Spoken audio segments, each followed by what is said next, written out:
वचन, सत्य वचन, अमर वचन, जीवित वचन, दिव्य वचन, सत्य वचन, अमर वचन, जीवित वचन।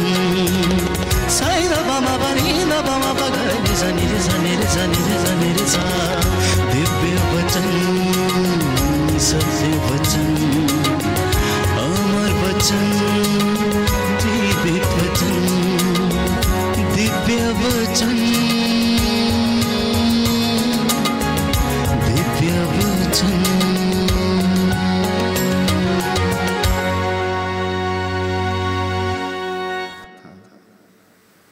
वो घर अच्छा बन जाता है जो प्रभु के सानिध्य में रहता है और प्रभु की आज्ञाओं का पालन करता है।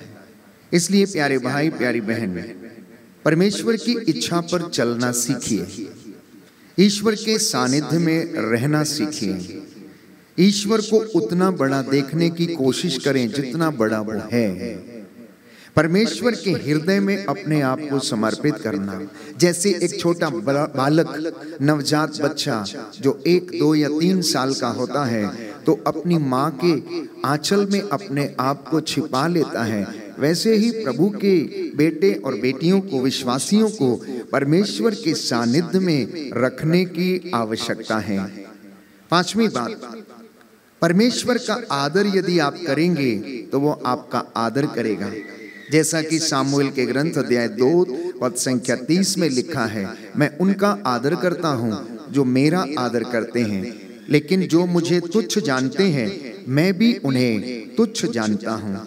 ईमानदारी और वफादारी को अपने गले में पट्टे की तरह बांध लीजिए और प्रभु का घर बनाते जाइए तो वो आपका घर बनाता जाएगा। बोलिए आमीन। आमीन। कितने लोग कहते हैं कि आप लोगों ने परमेश्वर का या प्रभु का घर बनाया है? सच में बनाया है? मैं हमेशा पूछता हूं, हर संगति में मैं पूछता हूं इस बात को कि क्या आप सोचते हैं कि आपने परमेश्वर का घर बनाया है? मैं समझता हूं आज दुनिया के पास मकान है लेकिन घरों की कमी है। घर में और मकान में बहुत अंतर है। मकान ईंट पत्थरों का, सीमेंट का, रंगाई पुताई से बनकर तैयार हो जाता, छत बन जाती है और उसके छत के नीचे जीते जागते सजीव प्राणी जो है रहते हैं। लेकिन घर तब बनता है जब वहां पर प्रेम है, जब वहां पर समझदारी है, वहां पर जब सहनशीलता है, जब वहां पर एक दूसरे के प्रति क्षमा करने का भाव है, एक दूसरे का आदर सत्कार करने का भाव है, तो वहां पर घर का निर्माण होता है। लोगों के पास घर है लेकिन लोगों के पास मकान है लेकिन घरों की कमी है, इसलिए उन घरों में, उन मकानों में शांति नहीं है, दुख बहुत ज्यादा है। एक दूसरी बात को मैंने अनुभव किया है कि आज दुनिया में बेइंतहा दुख है। जिस परिवार को मिलो, जिस व्यक्ति को मिलो, कोई ना कोई दुख वो बताता है। तो हमें आज समझने की ये बात है कि दुख इंसान के जीवन में एक रहस्य है। इंसान की योजनाएं, इंसान की इच्छाएं ईश्वर की योजना और इच्छाओं से परे हैं। कौन व्यक्ति ऐसा चाहता है कि उसके जीवन में दुख आए? मैं समझता हूं कोई भी नहीं चाहता है। इंसान यही चाहता है कि उसके जीवन में दुख आए ही ना, बिना मेहनत के पैसा मिलता जाए, बिना कमाई के उस ऐशो आराम की जिंदगी जी ले। लेकिन प्यारे भाइयों और बहनों, दुख इंसान के जीवन में ईश्वर की इच्छा है ताकि हम अपने शरीर को जब तपाते हैं तो हमारी आत्मा को सुख मिलता, क्योंकि हमारी आत्मा तब तक शरीर रूपी पिंजरे में रहती है जब तक कि वो उससे आजाद ना हो जाए। और उस आत्मा की परख प्यारे भाइयों और बहनों हमारे शरीर के दुखों में होती रहती है। हमारे विश्वास की परख हमारा शरीर जब दुख सहन करता है तो उसमें वो होती रहती है। कल हमने बात की थी कि हमारे जीवन में बेइंतहा अशांति है। छोटा हो, बड़ा हो, अमीर हो, गरीब हो, फड़ लगाने वाला हो, बड़ा व्यवसायी हो, छोटा व्यवसायी हो, अशांति हर एक व्यक्ति के जीवन में है, विश्वासी के जीवन में भी कभी कभी अशांति है, क्योंकि वो इन सांसारिक चीजों के प्रलोभनों में पड़कर अपनी दिशा से भटक जाता है, मार्ग से भटक जाता है, अधर्म के काम करने लगता है। और मैंने आपको बताया इंसान की जिंदगी में स्टेबिलिटी नहीं है, इधर वो पाप कर रहा, उधर वो पुण्य कर रहा, इधर सत्य बोल रहा, उधर झूठ बोल रहा, इधर प्रेम करने की कोशिश कर रहा है, दूसरी ओर बुराई करने की कोशिश करता है। मतलब उतार चढ़ाव उसकी जिंदगी में आते जा रहे हैं। इधर वो प्रकाश में रहने की कोशिश करता है तो कहीं और जाकर अंधकार में रहने की कोशिश करता है। इधर वो अपनी पत्नी के साथ भी ईमानदार रहने की कोशिश करता है, लेकिन अन्यत्र कहीं गलत रिश्ते में रहकर अपनी पवित्रता को लगातार खोता रहता है। ये इंसानियत, ये इंसान की हकीकत है, ये हमारी जिंदगी की हकीकत है। प्यारे भाइयों और बहनों, हमें लालटेन लेके ऐसे व्यक्तियों को खोजने की जरूरत नहीं। ये समाज में जिसमें हम रहते हैं, हर दिन, हर पल, हर क्षण आपके दाएं बाएं आजू बाजू ऐसी परिस्थितियां हमें मिलेंगी। तो इंसान की जिंदगी में विपत्तियों का मूल कारण क्या है, दुख का मूल कारण क्या है?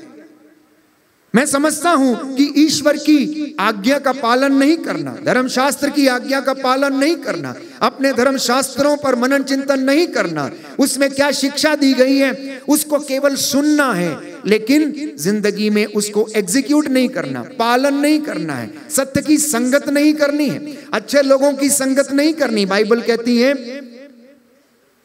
बुरी संगति से अच्छा आचरण भ्रष्ट हो जाता है, बुरी संगति से अच्छा आचरण भ्रष्ट हो जाता। इसलिए कभी कभी माता पिता ये शिकायत करते हैं, फादर जी मेरा बेटा ऐसा नहीं था, वो प्रार्थना करता था, वो दिन में इतनी बार प्रार्थना करता था, चर्च भी जाता था, वचन भी सुनता था, लेकिन अब उसे पता नहीं क्या हो गया है, वो चर्च जाने का नाम नहीं लेता है, वो लड़ता है, झगड़ा करता है। प्यारे भाइयों और बहनों, आपको ध्यान रखना होगा कि उसकी संगति कैसी है, आपको ध्यान रखना होगा कि वो किन लोगों के साथ रहता है, किस प्रकार की विचारधारा के लोगों के साथ रहता है। जैसा आप व्यक्ति के साथ रहेंगे आप वैसे ही बन जाएंगे। दूसरी बात, विपत्तियों का मूल कारण प्रभु के दिन को पवित्र नहीं रखना। सप्ताह में 6-7 दिन दिए गए हैं, परमेश्वर का वचन ये कहता है, और परमेश्वर ने कहा 6 दिन तुम्हारे लिए तुम काम करो और 7वें दिन विश्राम करो, अर्थात पूरे 6 दिनों के लिए ईश्वर का धन्यवाद करो कि आप भले चंगे हैं, सही सलामत हैं। इस सप्ताह में आप एक्सीडेंट से आप बच गए, दुर्घटना से आप बच गए, आपकी हानि होने से परमेश्वर ने बचा लिया, स्वर्गदूतों का डेरा आपके घर में लगाया। तो 7वें दिन बैठकर वो दिन परमेश्वर को दें, वचनों पर मनन चिंतन करें, परिवार के साथ समय बिताएं, पत्नी के साथ समय बिताएं, बच्चों के साथ समय बिताएं, चर्च जाएं, प्रार्थना करें, धन्यवाद दें। इसलिए मैं बार बार कहता हूं, जो माता पिता अपने पत्नी या जो दंपति अपने पति या पत्नी एक दूसरे को समय नहीं देते हैं, उन्हें कोई तीसरा व्यक्ति आके समय देता है और उनको पंख लग जाते हैं और वे उड़ जाते हैं। प्यारे भाइयों और बहनों, जो माता पिता बच्चों को समय नहीं देते हैं, उन्हें भी अपने बच्चों से समय नहीं मिलेगा और वो कहेंगे mummy papa I am very busy, मेरे पास समय नहीं है, मेरी नौकरी ही ऐसी है, नौकरी नहीं करूंगा तो कमाऊंगा कहां से, कमाऊंगा नहीं तो खाऊंगा कहां से, mummy I don't have time, don't worry, don't wait for me, मैं रात को 11 बजे आऊंगा, 12 बजे आऊंगा, मेरा इंतजार नहीं करना। क्यों? क्योंकि आपने समय रहते समय अपने बच्चों को समय नहीं दिया है। ये परिवारों की हकीकत है। मम्मी पापा सुबह 4 बजे 5 बजे उठ के चले जाते हैं, क्या करें, जिंदगी की हकीकत है, कमाएंगे नहीं तो खाएंगे कहां से। लेकिन फिर भी अपनी प्राथमिकताओं को प्यारे भाइयों और बहनों ऑर्डर में डालिएगा, ऑर्डर में डालिएगा। हर वक्त पैसा जरूरी नहीं होता है, हर वक्त पैसा जरूरी नहीं होता। मैं मानता हूं कि पैसा जरूरी है, मैं मानता हूं कि पैसा जरूरी है। किसी ने खूब कहा है कि पैसा यदि भगवान नहीं है तो भगवान से कम भी नहीं है। लेकिन जो व्यक्ति अज्ञानता के कारण पैसे को अपना भगवान मान लेते हैं, उनकी जीवन में दुख ही दुख बना रहता है, विपत्ति कष्ट बना रहता है। लेकिन जो व्यक्ति परमेश्वर को प्राथमिकता देते हैं, आदर करते हैं, वो उस पैसे का इस्तेमाल करना आपको सिखाता है। पैसा कमाना अच्छी बात है।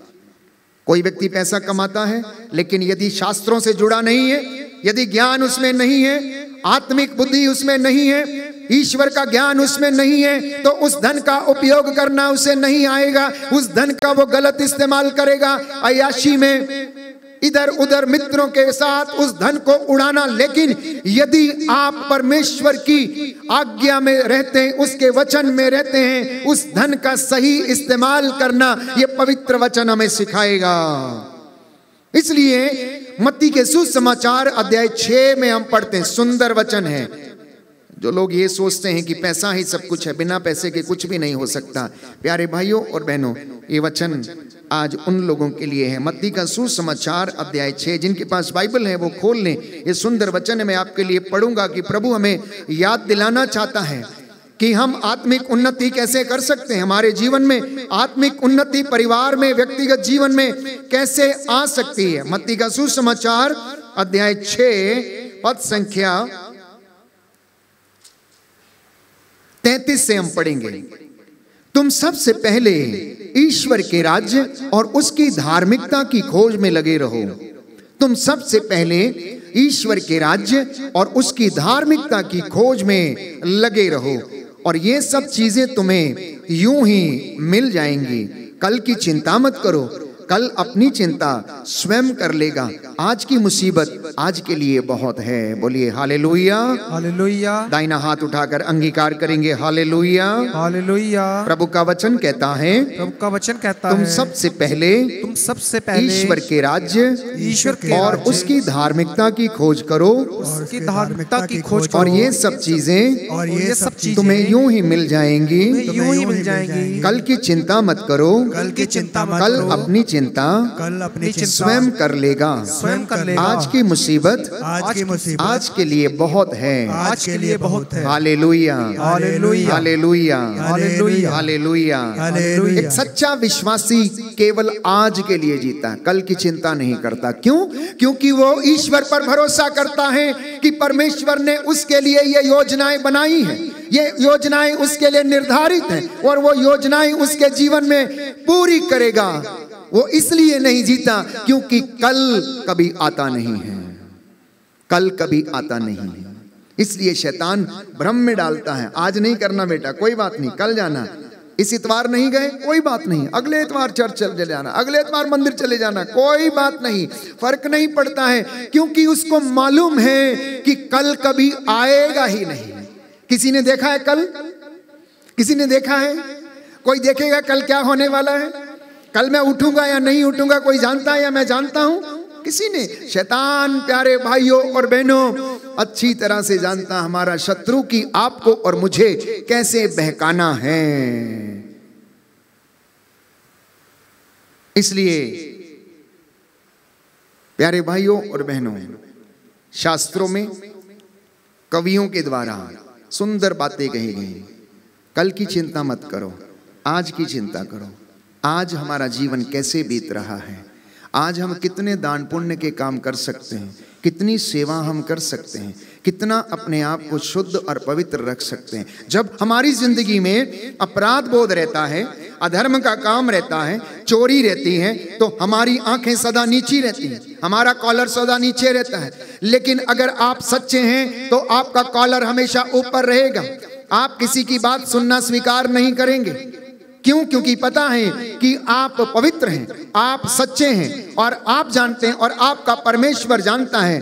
लेकिन हमारी जिंदगी में दुख, अपराध, विपत्ति, अपराध बोध आना शुरू हो जाता है जब हम अपने रास्तों से भटक जाते हैं। तो मैंने कहा विपत्तियों का और दुख का परिवारों में मूल कारण है ईश्वर की आज्ञाओं का पालन नहीं करना। दूसरा मैंने कहा ईश्वर का दिन पवित्र नहीं रखना।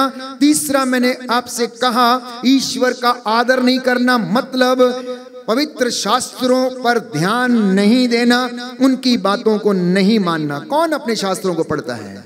कौन पढ़ता है? मात्र गिने चुने लोग। जिनको ये जिम्मेदारी दी गई है। बहुत कम लोग हैं जो शास्त्रों का मनन चिंतन करते हैं।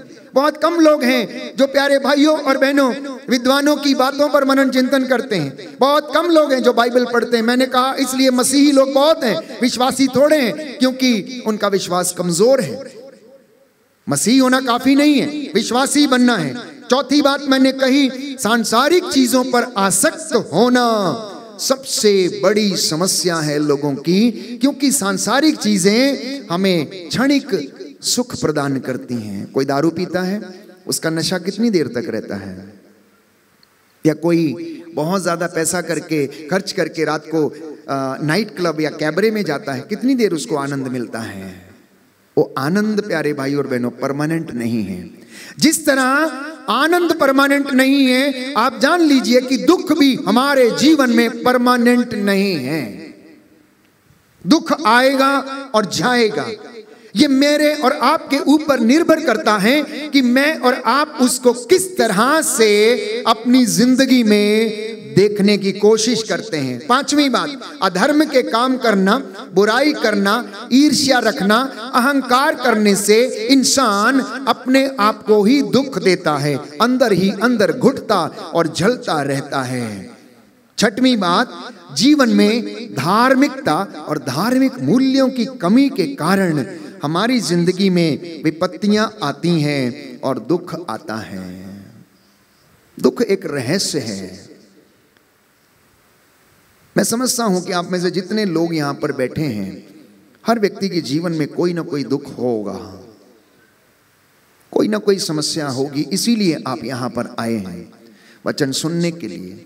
लोग सत्संग में भाग लेते हैं, बड़ी बड़ी साधनाओं में भाग लेते हैं। आपने अक्सर देखा होगा कि उस साधना के दौरान जब चंगाई प्रार्थना होती है या गीत गाया जाता है, लोग झूमने लगते हैं, लोग चिल्लाने लगते हैं, उल्टी सीधी हरकतें करने लगते हैं, लोग लेटने लगते हैं।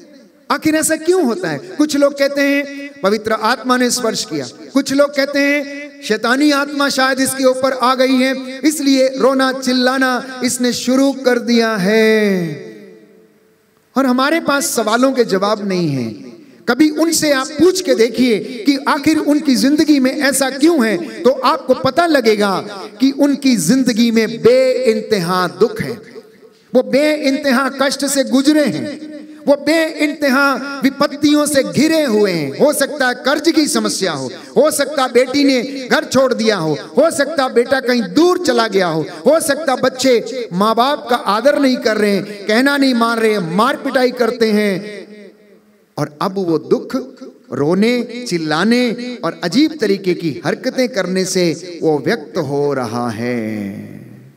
दूसरी ओर बहुत सारे लोग कहते हैं कि अगर ये इंसान प्रभु का दास है तो इसकी जिंदगी में दुख नहीं आना चाहिए। अगर ये संत है तो इसकी जिंदगी में बीमारी क्यों है? अगर ये व्यक्ति अच्छे काम करता, भले काम करता है तो इसकी जिंदगी में इतना कष्ट क्यों है? ये क्यों मारा मारा फिरता रहता है? क्यों इसके भी जीवन में बीमारी है? और अनेक सवाल खड़े होने लगते हैं कि आखिर विश्वासी के जीवन में, धर्मी व्यक्ति के जीवन में दुख क्यों आता है? हमें समझने की आवश्यकता है। यही सवाल यदि किया जाए प्यारे भाइयों और बहनों यीशु मसीह के जीवन के विषय में, तो आप लोग जानेंगे कि मत्ती के सुसमाचार अध्याय 16 पद संख्या 21 में एक सुंदर वचन है जिसके विषय में मैं आपके साथ पढ़ना चाहता हूं। ये वचन मैं आपके साथ साझा करना चाहता हूं। मत्ती का सुसमाचार अध्याय 16 पद संख्या 21 और उससे आगे। उस समय से ईसा अपने शिष्यों को यह समझाने लगे कि मुझे यरूशलेम जाना होगा, नेताओं, महायाजकों और शास्त्रियों की ओर से बहुत दुख उठाना, मार डाला जाना और तीसरे दिन जी उठना होगा। पेतरुस ईसा को अलग ले गया और उन्हें यह कहते हुए फटकारने लगा, ईश्वर ऐसा ना करे, प्रभु यह आप पर कभी नहीं बीतेगी। इस पर ईसा ने मुड़कर पेतरुस से कहा, हट जाओ शैतान, तुम मेरे रास्ते में बाधा बन रहे हो। तुम ईश्वर की बातें नहीं बल्कि मनुष्यों की बातें सोचते हो। पेतरुस, मैं समझता हूं कि वो 12 चेलों में से एक ऐसा व्यक्ति था जो अधिक उत्साही था और वो फौरन जवाब देता था, प्रभु को प्यार भी करता था। तो एक दिन जब यीशु उसे समझा रहे थे, देखो मेरा समय निकट आ रहा है, मुझे दुख सहना होगा, शास्त्रियों, महायाजकों, फरीसियों के हवाले किया जाना होगा, वो लोग मुझे मार डालेंगे, लेकिन पिता ईश्वर मेरे इस दुख में भी मुझे महिमा दिलाएगा और ईश्वर की महिमा वो उसे प्रदान करेगा। तो पेतरुस कहता है, नहीं नहीं नहीं नहीं नहीं नहीं प्रभु, आपके साथ ही ऐसा नहीं हो सकता, ईश्वर ना करे आपके साथ ऐसा हो। तो यीशु उसे फटकारते हैं, हट जाओ शैतान, तुम ईश्वर की बातें नहीं मनुष्यों की बातें सोचते हो। अब मनुष्यों की बातें और ईश्वर की बातें क्या है, इसके विषय में हमें समझना चाहिए। मनुष्य सोचता है दुख नहीं होना चाहिए, मनुष्य सोचता है बिना काम के पैसा आना चाहिए, मनुष्य सोचता है कि पूरा दिन वो मौज मस्ती करे, सोता रहे, आराम फरमाए। मनुष्य सोचता है कभी रात हो ही ना, हमेशा दिन ही रहे और वो अपने सारे काम करता रहे। मनुष्य सोचता है मृत्यु आए ही ना, वो हमेशा जिंदगी जीता रहे और यूं ही हंसता खेलता रहे। लेकिन ईश्वर की योजनाओं में प्यारे भाइयों और बहनों, रात भी है, दिन भी है, दुख भी है, सुख भी है। उसकी जीवन में, उसकी योजना में प्यारे भाइयों और बहनों, वो हमें दिन रात आशीष प्रदान करता, क्योंकि प्रकृति का ये नियम है कि अगर सूरज नहीं निकलेगा तो इन पेड़ पौधों को जीवन नहीं मिलेगा। उसी तरीके से अगर इंसान की जिंदगी में दुख ना आए तो वह ईश्वर को कभी याद नहीं करेगा। दुख के समय हर व्यक्ति परमेश्वर की ओर अभिमुख होता है। कुछ वचन मैं आपके साथ पढ़ूंगा कि जब दुख आता है तब इंसान ईश्वर की ओर अभिमुख होता है, ईश्वर के पास दौड़ने के लिए दौड़ कर जाता है ताकि उसे कोई सांत्वना मिल जाए।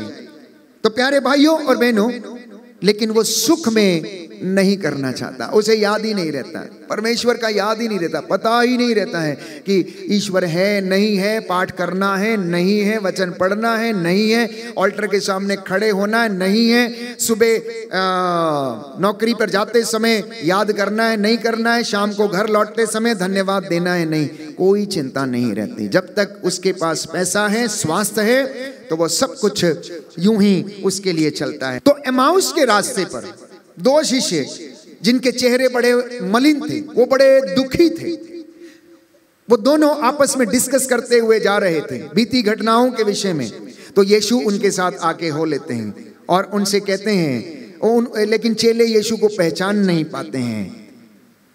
तो प्रभु जब उनके साथ साथ चलने लगते हैं तो प्रभु उनसे पूछते कि तुम किन बातों पर मनन चिंतन कर रहे हो। तो वो उन्हें बताते हैं, तुम ही एक ऐसे व्यक्ति हो जो ये नहीं जानते कि पिछले दिनों यरूशलेम में क्या क्या हुआ है। तो यीशु ने उनसे क्या कहा, रे निर्बुद्धियों, रे निर्बुद्धियों, क्या तुम ये नहीं जानते कि ये होना अनिवार्य था? क्या तुम ये नहीं जानते कि ये होना अनिवार्य था? क्या ये आवश्यक नहीं था कि ईसा दुख सहे और ईश्वर की महिमा में प्रवेश करे? तो प्यारे भाइयों और बहनों, आप जो अपने परिवारों में दुखी रहते हैं, किसी न किसी समस्या के कारण, किसी न किसी दुख के विपत्ति के कारण, कमजोरी के कारण, तो ये हमारे जीवन का एक हिस्सा है। यदि आप और मैं ईश्वर की योजना को समझें कि ये दुख मेरे परिवार में, मेरे जीवन में क्यों आया है, तो मैं समझता हूं कि हमें ईश्वर की आशीष में बने रहकर उस दुख को सहन करने का सामर्थ्य मिलेगा। बोलिए आमीन, हालेलुया, हालेलुया, हालेलुया। हे प्रभु यीशु, आप दयावान हैं, आप दयावान हैं। इन दुखों के द्वारा मेरे जीवन में महिमा प्रदान कीजिए। महिमा प्रदान मैं विश्वास करता हूँ कि आपकी योजनाएं मेरे लिए बड़ी गूढ़ हैं। Hallelujah, hallelujah. हे प्रभु यीशु, आपकी योजना मेरे दुख भरे जीवन में भी प्रकट होने दीजिए। Hallelujah, hallelujah, hallelujah, hallelujah. तो मेरा और आपका दुख इस दुनिया में प्यारे भाइयों और बहनों बहुत छोटा है। इतिहास गवाह है, इतिहास हमें बताता है कि एकमात्र ऐसा मनुष्य ईसा मसीह जिसने कि इतना बड़ा दुख सहा, उसके हाथों में पैरों में कील ठोके गए, उसे 40 कोड़े बरसाए गए, शरीर को छलनी किया गया, उसे लताड़ा गया, ठोकरें मारी गई, लात घूंसे मारे गए और कलवरी के रास्ते पर वो 3 बार गिरता रहा। लोगों ने उसे जब प्यास लगी तो सिरका उसे पिलाया, उसे शर्मिंदा किया, 2 डाकुओं के बीच उसे लटकाया गया और वो दुख सहता गया। यीशु का क्या दोष था? वो तो निर्दोष था। आप में से बहुत सारे लोग पूछते हैं, फादर जी ये निर्दोष है, हमने क्या किया है? हमने तो कुछ भी नहीं किया है। हम दिन रात प्रार्थना करते हैं, आखिर मेरे घर से ये व्यक्ति क्यों चला गया? क्यों इसमें हार्ट अटैक हो गया है? क्यों ये मर गया? क्यों एक्सीडेंट हो गया है? आखिर क्यों इसने ऐसा किया है? प्यारे भाइयों और बहनों, उसकी बातें वही जानता है, उसकी बातें वही जानता है। तो लेकिन परमेश्वर यीशु को दुख सहने का सामर्थ्य प्रदान करता है। और जानते हैं यीशु ने ये दुख क्यों सहा? उसने इस दुख के द्वारा एक नया अर्थ दुख को प्रदान कर दिया, क्योंकि वो जानता था कि मैं और आप कमजोर मनुष्य हैं, और यदि हमारी जिंदगी में ऐसा दुख आ जाए तो हम कैसे उस दुख को सहन करेंगे। तो यीशु ने सलीब पर कलवरी के रास्ते पर जो दुख सहा, उसके द्वारा दुख को नए रूप से परिभाषित कर दिया, एक नया अर्थ उनको दे दिया। उस दुख में एक नया अर्थ छिपा हुआ, एक नई महिमा छिपी हुई है, जिसके जरिए वो आपकी जिंदगी में काम करता है। तो अब आपका सवाल होगा, फादर जी हमें समझाइए कि ये दुख हमारे जीवन में क्यों है? दुख हमारे जीवन में आत्मिक उन्नति का कारण बनता है। प्यारे भाइयों और बहनों, जब मैं और आप परमेश्वर के लिए दुख सहते हैं या अपने सांसारिक जीवन में दुख सहते हैं, तो ईश्वर की महिमा हमारे जीवन में प्रकट होती है इन दुखों में। कुछ बातें या कुछ वचन मैं आपके साथ साझा करना चाहता हूं कि इंसान की जिंदगी में इतना दुख क्यों आता है। पहला कारण, ईश्वर के साथ रिश्ता गहरा नहीं होना हमारी जिंदगी में दुख का कारण बन जाता है। जिस व्यक्ति को पवित्र शास्त्र का ज्ञान नहीं है, उसे ईश्वर का अनुभव और ज्ञान नहीं है। मैंने कहा कि ईश्वर की योजनाएं इस सृष्टि के लिए, इंसान के लिए, पेड़ पौधों के लिए, जीव जंतुओं के लिए, सबके लिए उसकी योजना है। बुरे भले सबके लिए योजना है। इंसान इस दुनिया में रह के कर क्या रहा है? हमारे अन्य धर्मावलंबी भाई या आप लोग, विश्वासी लोग क्यों धर्म के रास्ते पर चलने की कोशिश कर रहे हैं? बस इसीलिए कि थोड़ी शांति मिल जाए, इसीलिए आत्मा को सुख मिल जाए, इसीलिए कि आपके घर में उन्नति रहे, इसीलिए कि आपको घर में शांति सुख मिलता रहे, इसीलिए आप परमेश्वर के पास जाते हैं, इसीलिए आप धूप अगरबत्ती आरती करते हैं, सुबह नाम लेकर बाहर जाते हैं और धन्यवाद देते हुए आप घर में प्रवेश करते हैं। प्यारे भाइयों और बहनों, बस यही कारण है। लेकिन जो व्यक्ति ईश्वर से दूर हैं, जिनका रिश्ता ईश्वर से गहरा नहीं है, वो प्यारे भाइयों और बहनों अपने जीवन में दुख सहते हैं। एक सुंदर वचन है इससे संबंधित, यूहन्ना का सुसमाचार अध्याय 15 पद संख्या 5। जिसके पास बाइबल है खोलें, हम इस वचन को दोहराएंगे और इस वचन की सार्थकता प्रभु इस वक्त हमें समझाएगा, उसका महत्व हमें समझाएगा। मेरे पीछे बोलिए हालेलुया। यूहन्ना का सुसमाचार अध्याय 15 पद संख्या 5। प्रभु कहता है मैं दाखलता हूँ और तुम डालियां हो, जो मुझ में रहता है और मैं जिसमें रहता हूँ वही बहुत फलता है, क्योंकि मुझसे अलग रहकर तुम कुछ भी नहीं कर सकते।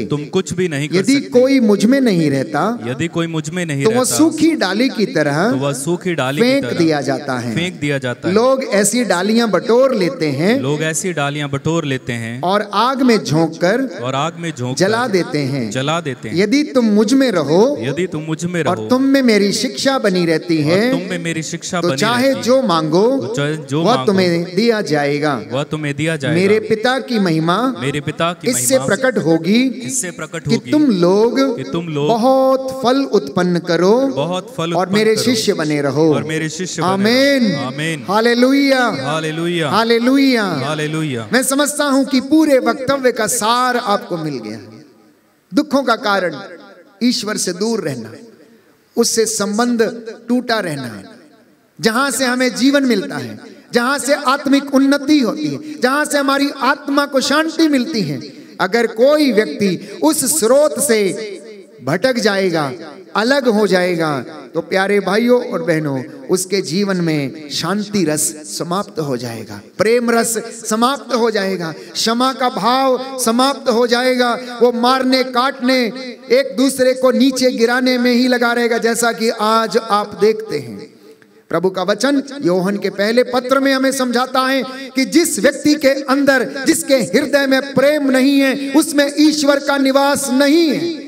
जो व्यक्ति अपने भाई से प्रेम नहीं करता है, जो अपने भाई से बैर करता है, उसमें प्रेम नहीं और वो उसमें ईश्वर का निवास नहीं, ऐसा व्यक्ति हत्यारा कहलाता है। और आप जानते हो कि हत्यारे में जीवन नहीं। तो पहली बात प्यारे भाइयों और बहनों, दुख क्यों है?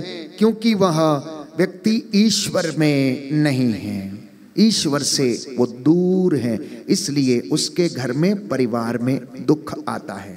दूसरी बात, विधि विवरण ग्रंथ अध्याय 4 पद संख्या 30, बुक ऑफ ड्यूट्रोनॉमी चैप्टर 4 वर्स 30। एक सुंदर वचन है प्यारे भाइयों और बहनों, इस वचन को भी अंगीकार करेंगे। अब प्रभु यहाँ पर हमें स्पष्ट करता है कि अगर हमारे जीवन में दुख आता है तो इसका कारण क्या है। अध्याय 4 पद संख्या 30 और उससे आगे ये वचन मैं आपके लिए पढ़ूंगा। जब तुम कष्ट से पीड़ित होंगे, जब भविष्य में ये सब विपत्तियां तुमको आक्रांत घेरेंगी, तब तुम फिर प्रभु अपने ईश्वर की ओर अभिमुख हो जाओगे और उसकी आज्ञा का पालन करने लगोगे। बोलिए आमीन, हालेलुया हालेलुया हालेलुया हालेलुया। विधि विवरण ग्रंथ अध्याय 4 पद संख्या 30 प्रभु का वचन कहता है, प्रभु का वचन जब तुम कष्ट से पीड़ित होंगे, जब तुम कष्ट से पीड़ित होगे, जब भविष्य में ये सब विपत्तियां तुमको, जब भविष्य में ये सब विपत्तियां आक्रांत घेरेंगी, आक्रांत घेरेंगी, तब तुम फिर प्रभु अपने ईश्वर की ओर, फिर प्रभु अपने ईश्वर की ओर अभिमुख हो जाओगे, अभिमुख हो जाओगे और उसकी आज्ञा का और उसकी आज्ञा पालन करने लगोगे।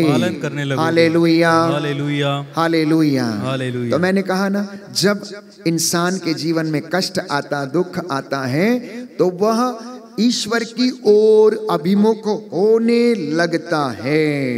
तो दुख हमारी जिंदगी में इसलिए ईश्वर आने देता है ताकि आप उसकी ओर लौटें।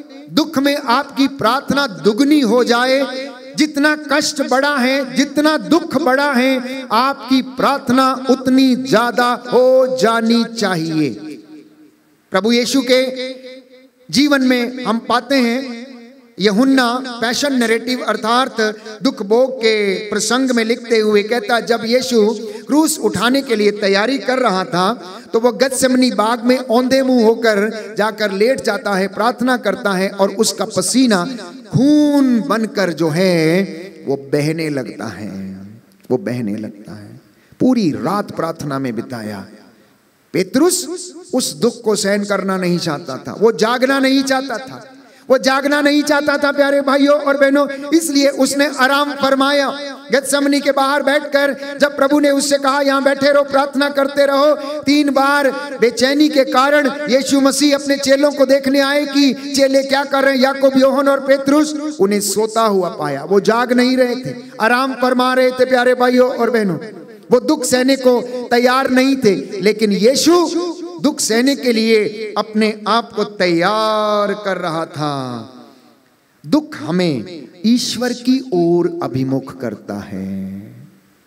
दूसरी विशेष बात, दुख हमें ईश्वर की ओर अभिमुख करता है। तीसरी बात कि हमारी जिंदगी में दुख क्यों आता है। प्रभु हमारे जीवन में कभी कभी दुख आने देता है जिससे कि हमारा विश्वास परखा जाए, हमारी जिंदगी में हमारे काम जो हैं परखे जाएं। यदि आप वचन खोलेंगे पेतरुस का पहला पत्र अध्याय 1 पद संख्या 6 और उससे आगे, पेतरुस का पहला पत्र अध्याय 1 पद संख्या 6 और उससे आगे, ये सुंदर वचन है, मैं आपके लिए पढ़ूंगा। ये आप लोगों के लिए बड़े आनंद का विषय है। हालांकि अभी थोड़े समय के लिए आपको अनेक प्रकार के कष्ट सहने पड़ रहे हैं। यह इसलिए होता है कि आपका विश्वास परीक्षा में खरा निकले। सोना भी तो आग में तपाया जाता है और आपका विश्वास नश्वर सोने से कहीं अधिक मूल्यवान है। दाहिना हाथ उठाकर इस वचन को दोहराएं और याद करें। पेतरुस का पहला पत्र अध्याय 1 पद संख्या 6 प्रभु का वचन कहता है, आप लोगों के लिए बड़े आनंद का विषय है। हालांकि अभी थोड़े समय के लिए आपको अनेक प्रकार के कष्ट सहने पड़ रहे हैं। यह इसलिए होता है कि आपका विश्वास परीक्षा में खरा निकले। सोना भी तो आग में तपाया जाता है, और आपका विश्वास नश्वर सोने से कहीं अधिक मूल्यवान है। आमीन। तो प्रभु समझाता है, संत पौलुस समझाता है, आपका विश्वास नश्वर सोने से कहीं अधिक मूल्यवान है। पैसा आपके प्राणों की रक्षा नहीं कर सकता, आपका सोना चांदी आपके प्राणों की रक्षा नहीं कर सकता। बाइबल कहती है, परमेश्वर ने कहा किसी के पास कितना ही सोना चांदी क्यों ना हो, लेकिन वो उसके प्राणों की रक्षा नहीं कर सकता है। जिंदगी की हकीकत यह है कि ये शरीर मिट्टी है और इसे मिट्टी में मिलना है। आत्मा जो अजर और अमर है उसे परमेश्वर के पास लौटना है। और मैंने कल आपको समझाया, उत्पत्ति ग्रंथ में प्रभु का वचन अध्याय 2 पद संख्या 7 में मैं बताता कि उस आत्मा का समावेश उसने हमारे शरीर में किया है। उसकी सांसें हमारे अंदर हैं। ये सांसें हमें उधार में मिली हैं, इसलिए वो जब चाहे उसकी चीजें वो बुला लेता है, बोलता है आ जाओ। और ये शरीर यूं ही धरती के ऊपर, प्यारे भाइयों और बहनों, जब मृत होके पड़ा रहता, कुछ समय में मिट्टी में मिल जाता है। ये जिंदगी की हकीकत है। इसलिए प्यारे भाइयों और बहनों, प्रभु का वचन हमें याद दिलाता है कि हे मनुष्य, तू इतना घमंड क्यों करता है, तू इतना गर्व क्यों करता है, जबकि जीते जागते तेरी अंतड़ियों में कीड़े हैं। तू इतना घमंड क्यों करता है, इतना अहंकारी क्यों बन के रहता है। हर वक्त पद प्रतिष्ठा मान सम्मान कुर्सी के चक्कर में तू रहता है, अपने आप को बड़ा दिखाने की कोशिश करता है। आखिर क्यों, जबकि तू जानता है कि जीते जागते तेरी अंतड़ियों में कीड़े हैं। जब एक मृतक को दफना दिया जाता है, कुछ ही दिनों में प्यारे भाइयों और बहनों, उसके शरीर से अंदर से ऐसे ही कीड़े निकलने लगते हैं और उस शव को तो 4 दिनों के अंदर अंदर, 5 दिनों के अंदर वो मिट्टी मिल जाता है, मिट्टी में मिल जाता है। आप जानवर को मरा हुआ देखिए, कहीं पर पड़ा हुआ, हफ्ते भर बाद आप देखेंगे तो वहां पर थोड़ी सी मिट्टी नजर आती है और कुछ नजर नहीं आता है, और कुछ नजर नहीं आता है। इसलिए अगर आत्मिक उन्नति में चलना है, प्रभु में रहना है, तो हमें प्यारे भाइयों और बहनों संत याकूब की बात को ध्यान में रखना होगा कि आप ईर्ष्या से बचें, अपनी जीभ पर नियंत्रण रखें, निंदा से बचें, अहंकारी न बने और अपने स्वास्थ्य पर घमंड ना करें, बल्कि ईश्वर के सामने विनम्र होकर, उपस्थित होकर उसका धन्यवाद करें। तो दुख ईश्वर हमारे जीवन में आने देता है, क्योंकि यह बड़े आनंद का विषय है मेरे और आपके लिए। तो याकूब अपने ग्रंथ अध्याय 1 पद संख्या 2 से 3 में लिखता, सुंदर वचन है, इसे भी हम पढ़ेंगे और याद करेंगे। ये वचन के द्वारा, इस वचन के द्वारा प्रभु हमें शिक्षित करना चाहता है। याकूब का पत्र अध्याय 1 पद संख्या 2 और 3। भाइयों, जब आप लोगों को अनेक प्रकार की विपत्तियों का सामना करना पड़े तो अपने को धन्य समझिए। आप जानते हैं कि आपके विश्वास का इस प्रकार का परीक्षण धैर्य उत्पन्न करता है। आपके विश्वास का इस प्रकार जो परीक्षण होता है ये धैर्य उत्पन्न करता है। कोई व्यक्ति दुखी हो जाता है या कष्ट सहने में असमर्थ है तो वो क्या करता है? मैं मर जाऊंगा, मैं आत्महत्या कर लूंगा, मुझसे होता नहीं, मुझसे बर्दाश्त नहीं होता।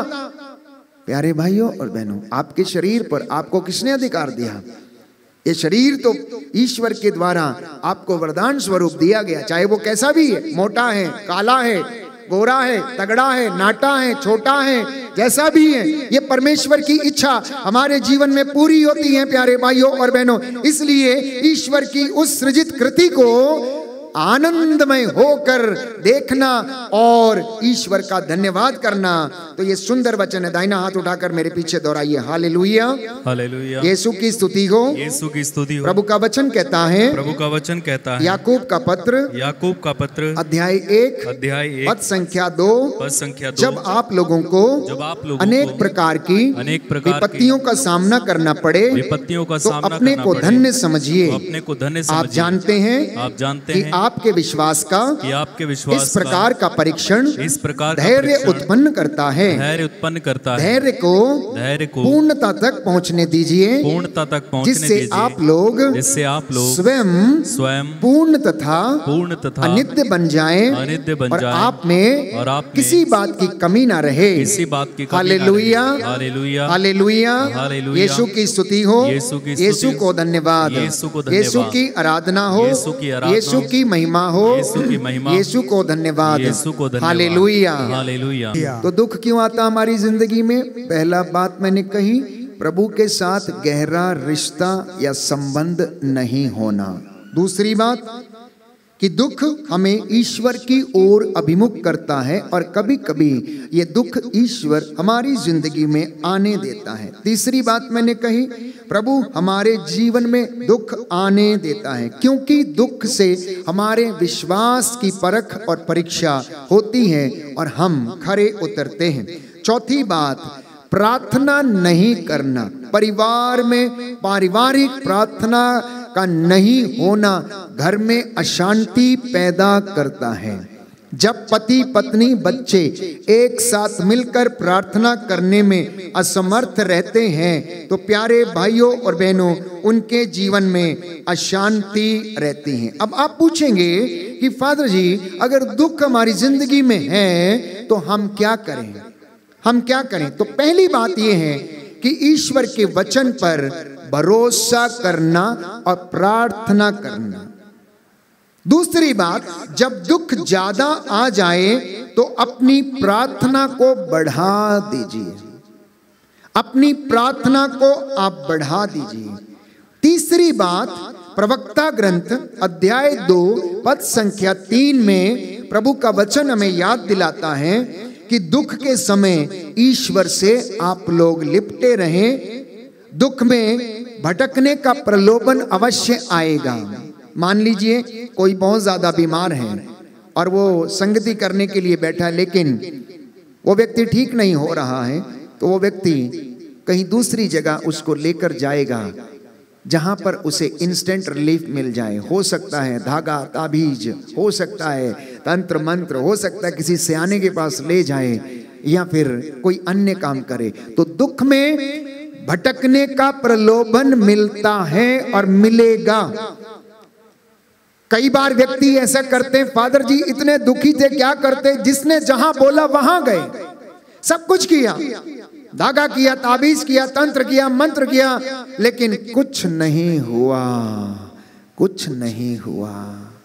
आप उस परिस्थिति को जांचने की कोशिश करिए। परमेश्वर चाहता था कि आपका उतना समय उस दुख में बीते और आप परमेश्वर को याद करें, वचन को सुने, पहचाने, विश्वास करें और उसके पास लौटें। तो प्यारे भाइयों और बहनों, मैंने कहा तीसरी बात, दुख में ईश्वर के साथ लिपटे रहें। चौथी बात, कुरिन्थियों का दूसरा पत्र अध्याय 6 पद संख्या 10, आप दुखी हैं तो उस समय भी आनंदित रहें। अब आप कहेंगे कैसा विरोधाभास है, कैसी बात करते हैं फादर जी आप? कि दुख में हम कैसे आनंद मना सकते हैं, लेकिन संत पौलुस तो हमें यही समझाता है कि आप आनंदित रहें, आप आनंदित रहें, क्योंकि ये दुख परमानेंट नहीं है। आज है कल ठीक हो जाएगा। आज ऑपरेशन के लिए गया है, ऑपरेशन हो रहा है, लेकिन उसके बाद फिर से वो स्वस्थ हो जाएगा। दुख के समय अपनी आत्मा को जगाएं, मात्र शरीर को ना जगाएं। पांचवी बात, दुख में अपनी आत्मा को जगाइए। कुरिन्थियों का दूसरा पत्र अध्याय 12 पद संख्या 9 संत पौलुस कहता है कि आप सजग रहें, प्रार्थना करते रहें और अपनी आत्मा को आप जगाएं, क्योंकि मेरी कृपा तुम्हारे लिए पर्याप्त है। तुम्हारी दुर्बलता में मेरा सामर्थ्य पूर्ण रूप से प्रकट होता है। बोलिए आमीन। जितने लोग दुखी हैं या दुख महसूस करते हैं या नहीं करते हैं, सब लोग हाथ उठाएं और इस वचन को याद करें, अंगीकार करें। Hallelujah, hallelujah. कुरिन्थियों का दूसरा पत्र, कुरिन्थियों का दूसरा अध्याय 12 पद संख्या 9 संत पौलुस लिखता है, संत पौलुस प्रभु कहता है, मेरी कृपा तुम्हारे लिए पर्याप्त है, तुम्हारे लिए पर्याप्त, तुम्हारी दुर्बलता में मेरा सामर्थ्य पूर्ण रूप से प्रकट होता है, पूर्ण रूप से प्रकट होता है। आमीन, हालेलुया, हालेलुया। याद रहेगा ये वचन? याद रहेगा या नहीं रहेगा? जब आप दुर्बल हैं, जब आप दुख में हैं, जब आप कष्ट में हैं, कोई आपका प्रिय व्यक्ति गुजर गया है, तो प्रभु कहता है तेरी दुर्बलता में मेरा सामर्थ्य पूर्ण रूप से प्रकट होता है, बशर्ते कि तू मुझ में रहे और मैं तुझ में रहूंगा। पांचवी बात, ईश्वर के प्रेम पर विश्वास करना, क्योंकि वह दुखियों से दूर नहीं है। स्तोत्र संख्या 34 पद संख्या 19। क्यों मैं इन वचनों को बोलता हूं? बार बार आपको वचन सुनाया जाता, दोहराया जाता है, क्योंकि इन वचनों के द्वारा परमेश्वर आपको चंगाई प्रदान करता। ये वचन औषधि है, क्योंकि बाइबल कहती है, पवित्र वचन में हम पढ़ते हैं, स्तोत्र में हम पढ़ते हैं, उसने अपनी वाणी भेजकर लोगों को चंगा किया, कब्र में से उनका उद्धार किया।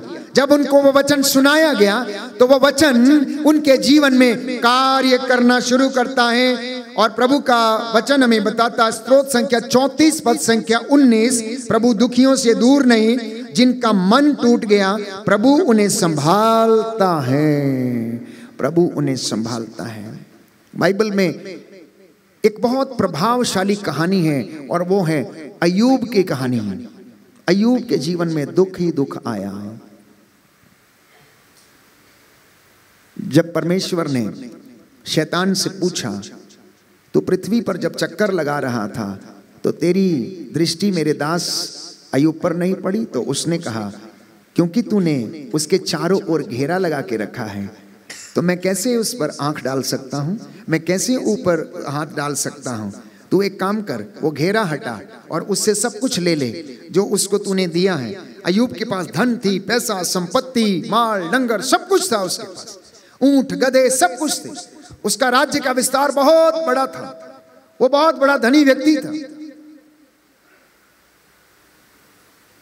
लेकिन परमेश्वर ने अय्यूब की विश्वास की परीक्षा लेने के लिए उसके जीवन में दुख आने दिया।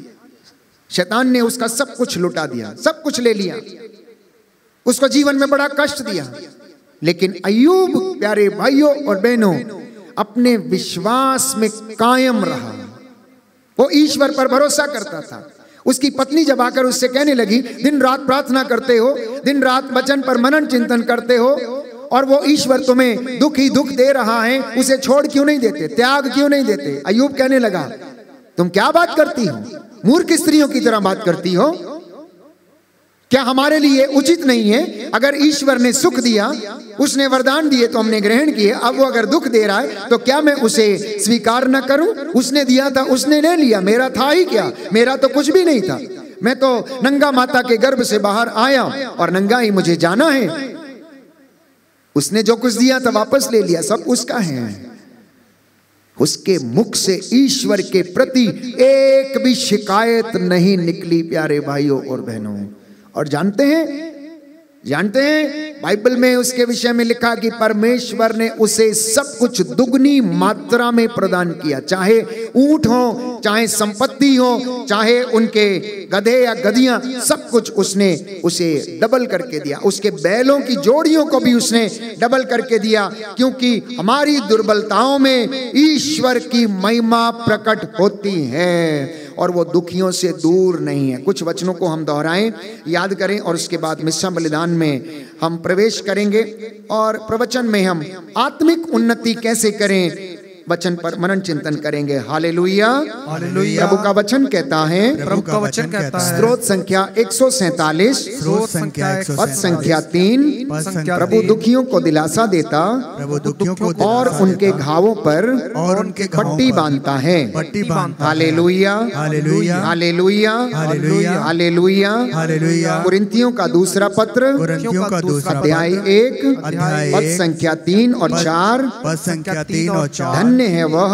धन्य है वह, हमारे प्रभु ईसा मसीह का पिता, हमारे प्रभु ईसा मसीह परम दयालु पिता, परम दयालु हर पिता, प्रकार की सांत्वना का ईश्वर, हर प्रकार की सांत्वना वो का सारी ईश्वर, दुख तकलीफ में वह सारी दुख हमको तकलीफ में सांत्वना देता रहता है, हमको सांत्वना देता रहता है, जिससे ईश्वर की ओर से ईश्वर की हमें ओर जो से सांत्वना मिलती है, हमें जो सांत्वना उसके मिलती है, द्वारा उसके द्वारा हम दूसरों को भी उनकी हर प्रकार की उनको हर प्रकार तकलीफ में सांत्वना देने के लिए समर्थ हो जाएं। Hallelujah, hallelujah, hallelujah. हालेलुया। स्तोत्रकार कहता है, स्तोत्रकार कहता है, अध्याय 34 अध्याय 34 पद संख्या 18, पद संख्या 18, प्रभु दुहाई देने वालों की सुनता है प्रभु दुहाई देने वालों और से सुनता उन्हें है, और हर प्रकार के संकट से हर प्रकार के मुक्त संकट करता से है। मुक्त करता है। Hallelujah, hallelujah, hallelujah, hallelujah, hallelujah. Hallelujah. तो प्यारे भाइयों और बहनों, यदि आप मसीह हैं तो आप एक सच्चे विश्वासी बनकर जीने का प्रयास करें, और यदि आप उसकी आज्ञाओं में चलेंगे, हालांकि हमारी जिंदगी में दुख आएगा, कष्ट आएगा, लेकिन हम निराश कभी नहीं होंगे, क्योंकि निराश वे लोग होते हैं जो अकारण ईश्वर को त्याग देते हैं। आंखों को बंद करें, हम प्रार्थना करेंगे। हे सर्वशक्तिमान पिता ईश्वर, धन्यवाद देते हैं हमारे जीवन के दुख और सुख के लिए। हे प्रभु, आपने अपने वचन के द्वारा हमारा मार्गदर्शन किया है। हमें दुख में दृढ़ बने रहने की कृपा प्रदान कर, सदा तेरे साथ जुड़े रहने की कृपा प्रदान कर। तेरा वचन हमारे जीवन में महिमा पाए, हमारी दुर्बलताओं में तेरा सामर्थ्य सदा प्रकट होता जाए। ये प्रार्थना करते हैं हमारे प्रभु क्रिस्त के द्वारा, आमीन।